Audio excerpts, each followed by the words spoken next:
guys, so I am in my classroom today. I don't know how much that'll interest different people. I forgot to kind of film while I was doing everything. So now I'm just sitting here after the fact and relaxing and taking in my room. I have spent this time organizing and getting things ready because we are coming back in person in about 4 weeks.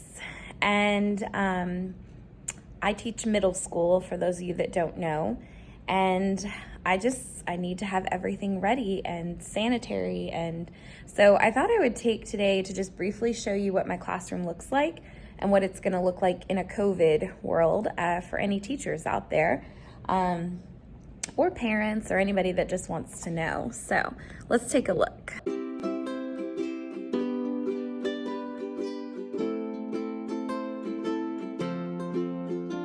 All right, so I will start by kind of just giving you guys an overview. My class still looks very similar to when I had done a classroom tour video, but I have changed a few things since then, and you will notice there are signs on all of the desks that say, please do not sit here. So our administration has come through every room, and they have measured out, I guess, the right social distance amount for kids. And so like the desks that don't have a paper are where kids will be allowed to sit. Although honestly, in hindsight, I wish they had laminated those so that I could clean them off too. So I will probably be removing them, putting them in some kind of laminate or protector, putting them back, just so I can sanitize everything properly. But let's kind of just look around. So my classroom, I mean, for the most part, it still feels really academic, I guess. I've got my CEA practice poster. This is how we teach the kids to write a good paragraph with their claim, their evidence, their analysis. I've got my daily agenda spot up on the board, and then, you know, I'll fill this in daily with their read first and homework. Excuse me.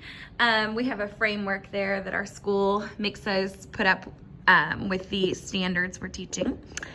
There is my teacher desk. So our school has equipped everybody with, now they actually, let me show you in my cabinet here, they gave us a bucket with PPE, personal protective equipment, but mine, I put it in this nice like matchy bin because it matches my decor, and I had this bin.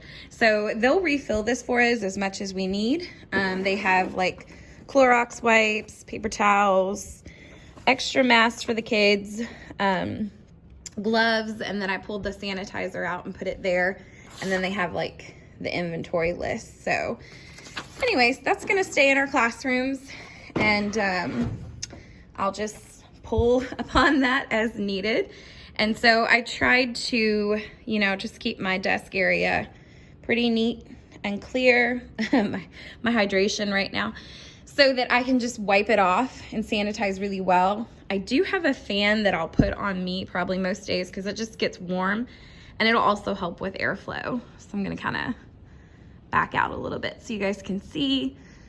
And that is just our grading scale there, and kind of my little decorative bulletin board. For those who haven't seen my classroom tour video, the background on the wall there I bought from Hobby Lobby. It's the Better Than Bulletin Board paper. It's kind of like a vinyl feel to it, and you can actually write on it with dry erase, but I just used it as decorative. And what I did is I just stapled it to the wall because we have one of those kind of walls you can, you know, staple into. And I know some people might like, if you had a concrete wall, which my other walls are concrete, just FYI. So for those, I use like hot glue or the sticky tack. And while we're looking this way, sorry, I get so out of breath being pregnant now. This is the refrigerator worthy student work wall. And normally I just use, so my ribbon up there is just hot glued to the wall with some decorations. And I use clothespins to hang up student work. But since we're coming back, and we're really gonna be here for one grading period, just this last month of school, and I think we're gonna have state testing in the middle of that, I probably won't get to hang anything up this year. So, and then we've got important posters from our school and, you know, evacuation plans over there for if there was a drill. So if we come back to this angle, I have kept some of my stations the same. I'm still gonna have my materials needed board with my little, like I had laminated these, you know, images and then put magnets on the back. So these are just magnetic, they stick up there. And I've got extras in my drawer and I make them as needed. And then we have a smart board. And then I have my little like teacher central station with a chair that I just got at Goodwill for like $5. And this area, this is kind of the biggest thing I changed. This used to be a lot more in depth. It had the black crates stacked for notebooks and all of that. I have cleared all of that away because we can't have all of, like, we won't have any of that this year with our scheduling and with our time. And like that used to be a calendar board and I don't know, I had like absence work under it and all of that. But this year I just, you know, stuck a poster up there and I'm just kind of leaving those tables blank and the kids can't sit in the chairs, so they're all stacked. So I've just kind of got that area away, separate, clean. And then what I've done is I've kind of made this a command central station for me. I used one of those cube organizers and all of these bins are from Target. So I love just going to their dollar spot every year in their, you know, back to school time. And that's where I find like the same color bins and they fit perfect in these cube organizers. And then I just, you know, laminate a label and stick it to it. So I'm still gonna use this system when the kids come back. For anybody I need to give paper copies to, I've got my handouts. And then I have kind of my old absence system up here. So if a kid missed a day and they need the handouts from the previous day, I just put them up there for the days they missed. I still have my marker organization system, but I don't know how used this is gonna get because we have to sanitize everything a kid uses between classes. So I may have to create some kind of like not sanitized section, like a bucket they can drop it in, so I just know it's not, they've touched it, it needs to be sanitized. So actually right now I'm sparking ideas for myself that I need to create that. And these will just be like, this is a whole bucket of extra activities for the kids, like coloring sheets. We print off like puzzles, different things for like if they get done with their work early, dot to dot. I honestly save a lot of this stuff for when there's state testing and the kids have to sit quietly and they can't do anything. So they love those kind of activities.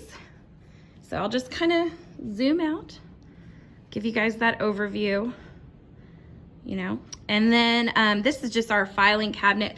When I decorate in my room, I love to put like, this is just contact paper that you decorate shelves with and it sticks to your cabinets and it can peel right off. So nothing permanent. This kind of looks organized because I've been working on it today. But a lot of this is just the extra supplies and things I have in my room. So extra paper from the school, extra notebooks, folders, binders, books down there. So I've actually gone through all of this and gotten rid of any of the excess. This is just what's left. And then over here is extra, like, you know, posters, stuff. These used to be stacked and hold my notebooks, but not this year. So let me shut this cabinet and I'll show you guys. We'll kind of go around this way. So this was the last big section of my room and I really had to rearrange this. So if you've seen the previous video, you'll know this all looks different. I used to have like a rug and we had the couch and we just made this section look really homey and nice and just comforting. Obviously the kids will not be allowed to sit on the couch. Now, one thing, if you do ever put like a nice sitting area in your room. So for me, this is just a, oh, what do you call these things? Like a cover. There's a name for them, but it's removable. So I could wash it from year to year when I needed to, or I just, you know, maybe after 1 year trash it or something. But it is washable. But yes, now couch is off limits. So what I did with what's left is I've just kind of spread our books out on my shelves. I teach 8th grade middle school, so we've got a lot of books for that age range. And honestly, people ask if I like really organize in detail. No, because kids just, I don't know, my kids aren't that concerned with it. So what I've kind of done is I just have the most popular shelf here. These are all the book sets that kids love, like Cinder and the Divergent series and Unwind and Catching Fire and, you know, Maze Runner. And then we've got like Harry Potter has its own shelf, and some of the newer ones, Leviathan and Michael Vey, and the kids just love these authors. So I have lots of copies of those, and I put that as like the most popular shelf. For today, I just kind of organized this as more of like magazines, large books, and graphic novels. Like a lot of our kids love the Amulet series, so I put that on the bottom. And then this shelf is kind of a mix. We've got some more like, I don't know, recent modern cultural books here. I really made this shelf historical fiction.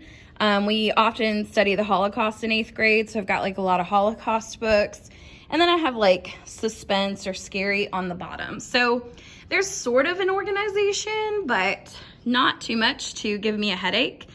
And the one thing I do have, I'll just kind of zoom in here, is I had marked my books. If they're in a series, I mark what part of the series they're in so that kids can know, like if they're reading 1, 2, or 3 book,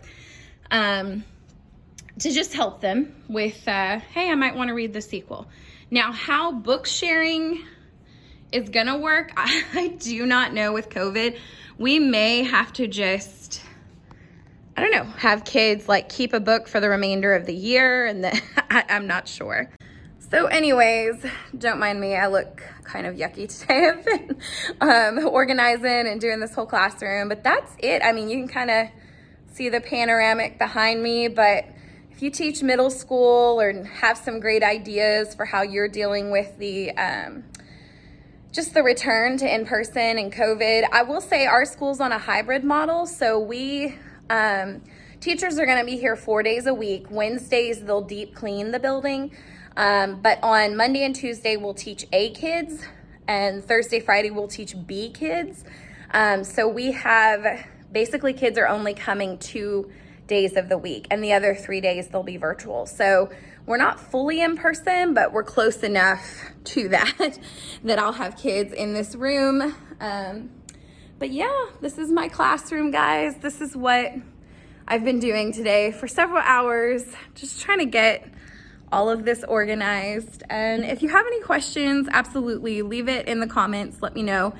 And to all the teachers out there, you are amazing, you rock, you've got this. Good luck.